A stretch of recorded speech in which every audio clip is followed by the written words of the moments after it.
சின்ன பையன், ரொம்ப வீக்கானவன்.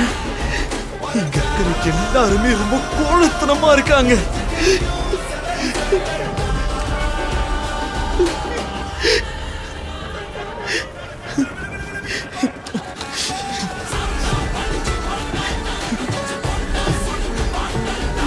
இனிமேலும் இப்படி இருக்க முடியாது.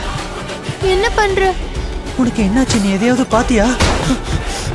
எரன், அவங்க எல்லாரையும் கொல்லுவேன்.